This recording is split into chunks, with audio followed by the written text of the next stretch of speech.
नमस्कार सभी देशवासियों को। 1 जनवरी आने वाली है और 1 जनवरी से न्यू ईयर शुरू होगा।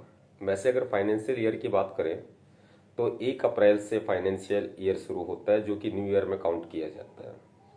बाकी 1 जनवरी से नया साल मनाया जाता है। अब मैं आपके सामने उन अधिकारों की बात करूंगा जो आप सभी के लिए बहुत इंपॉर्टेंट अधिकार हैं। 1 मई को हर साल अंतर्राष्ट्रीय मजदूर दिवस मनाया जाता है, वर्ल्ड लेबर डे। लेकिन सभी देशों की सरकारें और खास करके भारत की सरकार 1 मई को वर्ल्ड लेबर डे मनाती है, अंतर्राष्ट्रीय मजदूर दिवस मनाती है। और बाकी पूरा साल क्या चलता रहता है? पूरा साल यही चलता रहता है कि मजदूरों की दुर्दशा। ये कहने के लिए काफ़ी है कि आपके सामने है कि मजदूरों की दुर्दशा क्या होती है। अब अगर देश की अर्थव्यवस्था की बात करें तो देश की अर्थव्यवस्था में मजदूरों का बहुत ही अहम योगदान होता है, लेकिन फिर भी मजदूरों की बेहद दुर्दशा सोचने के लिए काफ़ी है कि भारत देश की अगर हम बात करें तो भारत देश में क्या हालात है। भारत देश में अधिकतर ऐसे केसेस भी हमारे सामने आते हैं जो कि बंधुआ मजदूरों की होते हैं। बंधुआ मजदूरी कराई जाती है और ज़बरदस्ती कराई जाती है। बंधुआ मजदूरी का मतलब क्या है कि उनकी इच्छा के बिना उनको ज़बरदस्ती उनसे काम लिया जाता है, खाना नहीं दिया जाता और ज़रूरत से ज़्यादा काम लिया जाता है, प्रताड़ित किया जाता है, एक जगह कैद करके उनको रखा जाता है। वो बंधुआ मजदूरी होती है। ये मामले बहुत ज़्यादा भारत में आते हैं। जो साथी इस लाइव वीडियो पर जुड़ेंगे और जो बाद में देखेंगे उनसे मैं रिक्वेस्ट करूंगा कि शेयर कर दीजिएगा, और जो यूट्यूब पर देखेंगे उनसे भी रिक्वेस्ट करूंगा कि शेयर कर दीजिएगा। जानकारी सभी तक पहुंचनी बहुत ज़रूरी है। भारत एक औद्योगिक इकाइयों की काफ़ी ज़्यादा भारत में बाढ़ सी आ गई है और बहुत सारे ऐसे मल्टीनेशनल शहर हैं जहां पर औद्योगिकरण बड़े पैमाने पर हो रहा है। लेकिन औद्योगिकरण तो होता है, उत्पादन तो होता है, नतीजन इसका फायदा पूंजीपतियों को मिलता है, मजदूरों को फायदा इसका नहीं मिलता। मजदूरों को समय पर ना सैलरी मिलती है और मजदूरों को ना ही पूरी सुविधाएं मिल पाती हैं। इसका कारण क्या है? इसका कारण पूंजीपति व्यवस्था जो है वो इसका सबसे बड़ा कारण है। भारत के संविधान में अनेक तरह के प्रावधान दिए गए हैं, बाकायदा मजदूरों के लिए कानून भी बनाए गए हैं, लेकिन फिर भी कहीं ना कहीं मजदूरों का आर्थिक, मानसिक, शारीरिक उत्पीड़न लगातार किया जाता है। अब भारत के संविधान में इतने प्रावधान होने के बावजूद भी अगर इसका फायदा नहीं मिल पाता तो कहीं ना कहीं जागरूकता की कमी है। मैं आपको कुछ मेन बातें बताऊंगा। देखिए, एक फैक्ट्री के अंदर अगर कोई मजदूर काम करता है और वो काम से यानी कि अपने फैक्ट्री में जा रहा है और जाते समय उसके साथ कोई दुर्घटना घटित हो गई, तो ऐसी कंडीशन में उसके परिवार को क्षतिपूर्ति के लिए, या उसको आंशिक या गंभीर चोटें आई हैं तो क्षतिपूर्ति के लिए पूंजीपति को या फैक्ट्री को या फैक्ट्री के मालिक को बाकायदा मुआवजा देना होगा। अगर रास्ते में चलते हुए भी कोई दुर्घटना हो जाती है तो, या फिर जाते दफा या फिर आते दफा, यानी कि वो फैक्ट्री जा रहा है, फैक्ट्री से वापस घर पर लौट रहा है और रास्ते में कोई दुर्घटना हो गई तो मुआवजा क्षतिपूर्ति देनी होती है। अगर मैं बात करूं कि कार्यकाल के दौरान, यानी कि फैक्ट्री में काम करने के दौरान शरीर का कोई अंग कट जाए या कोई दुर्घटना हो जाए, मशीन में हाथ, उंगली, पैर, ऑटोमोबाइल कंपनीज में अधिकतर ऐसा होता है, कुछ आ जाए, तो ऐसी कंडीशन में पूरे जीवन भर की क्षतिपूर्ति फैक्ट्री को देनी होती है। इसके लिए बाकायदा कानून बनाए गए हैं, कानूनों में और संविधान में इस तरह का प्रावधान है।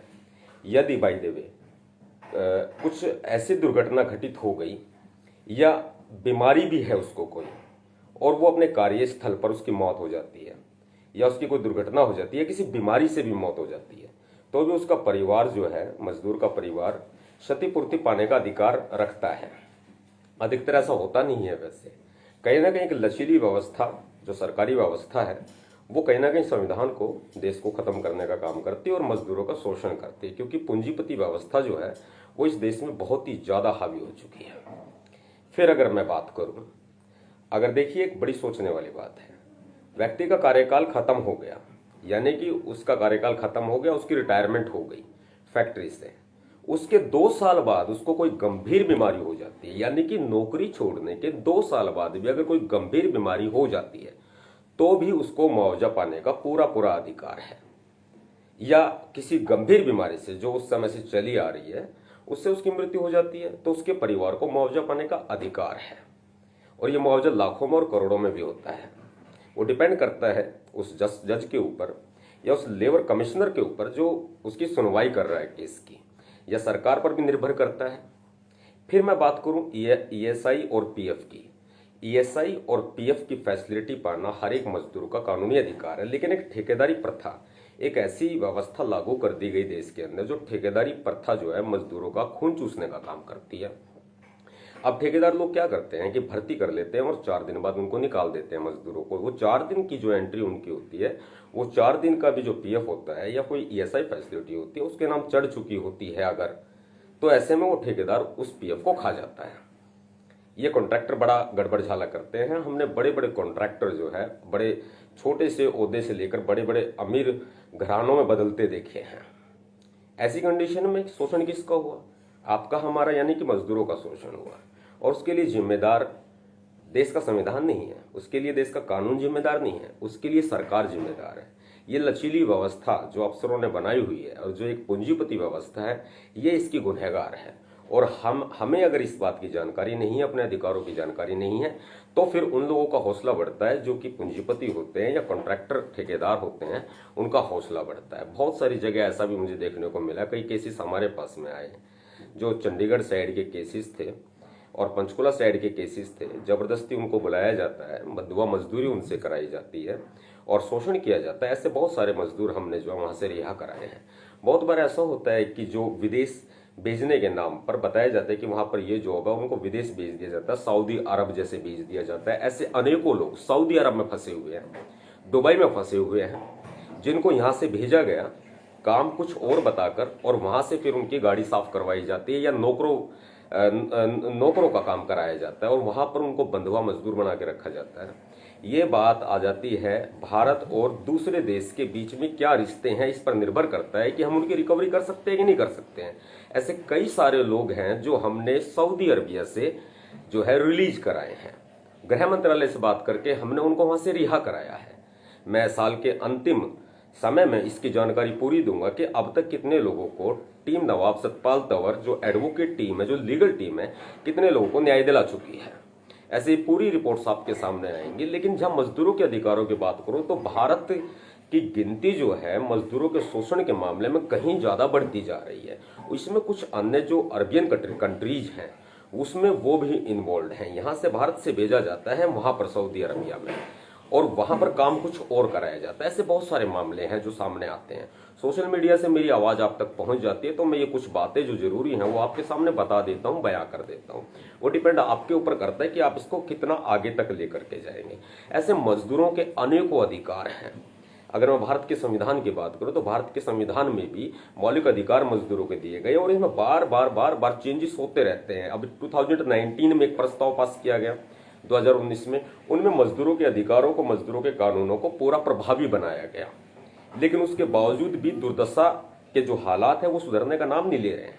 कहीं ना कहीं मजदूरों के साथ में ऐसा व्यवहार हो रहा है कि उनकी मृत्यु हो जाती है, उनका कोई अंग कट जाता है। ऑटोमोबाइल कंपनीज में खासकर, या एक्सपोर्ट कंपनी जैसे, एक्सपोर्ट कंपनी में कोई अगर 10 साल काम कर लेता है, 5 साल काम कर लेता है, उसको टीबी जैसी गंभीर बीमारी भी हो जाती है। ऐसी बीमारियां जो वहां पर काम करने से होती हैं, किसी तंबाकू फैक्ट्री में काम करने से होती हैं, या किसी कपड़े के फैक्ट्री में काम करने से होती है, कोयले की खदान में काम करने से बीमारियां हो जाती हैं, तो उसका जिम्मेदार जो है पूंजीपति होते हैं। उसका जिम्मेदार मजदूर नहीं होता है, उसका जिम्मेदार पूंजीपति होते हैं। और जो प्रॉपरली उनको न्याय नहीं दिला पाते या उनको स्वास्थ्य सुविधाएं उपलब्ध नहीं करा पाते, उसकी जिम्मेदार सरकार भी होती है। अगर ऐसा कोई मामला आपके साथ 888 टीम नवाब सतपाल तंवर लीगल टीम जो एडवोकेट टीम है उनको बताएं 9711399986। निशा तंवर एडवोकेट जो है आपको न्याय दिलाने की भरपूर कोशिश करेंगी। नमस्कार।